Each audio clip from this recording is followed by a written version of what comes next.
What you've basically got here is the engineers each have a pit cart to themselves, and on the screens they can basically see the live feed, so they know what's going on in the race, they can see where their cars are and that kind of thing. And on top of that they've got the timing screen, so they can see also where they are relative to the opposition, and mainly the telemetry. That's what we use to check how the car is functioning and operating. It's all live, so there's no delay in what's coming back to us.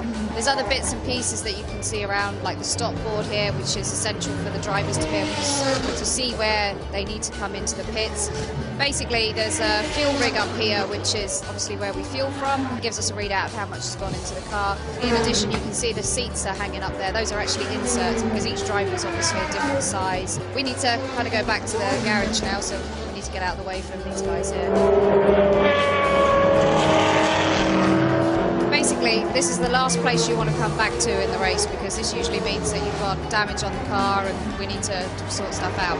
And it's all about preparation with the racing that we do. The minimum time that you can spend doing any of this stuff, like repairing things and that sort of thing, it makes a huge difference. So in the garage itself, all the toolboxes are set up in order to make sure that we've got everything available and it's quickly to hand if we need to do a repair. So that's basically how we set out the main portion of the garage.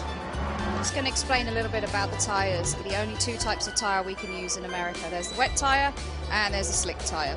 The slick tyre actually comes in a number of different compounds, whether it's soft or a medium, and all of those kind of things really depend on the temperature that we're operating at. So for example, as it's getting cooler, we may consider going to a softer option of tyre.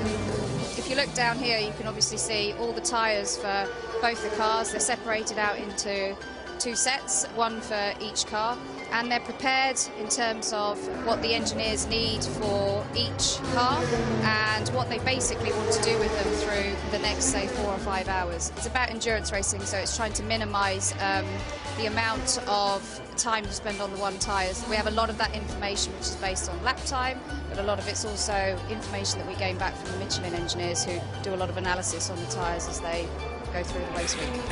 Back here we've got a lot of the spares and that sort of thing that we have prepared for the race. So what you can see in front of you is the nose for the number 1 car. It's basically prepared per car, so everything's then allocated and laid out in a specific order so that if there's an issue, it can all be found very, very quickly and there's no wasting of time in the pits. Everything that you can think of that ever needs to be replaced is situated in this area.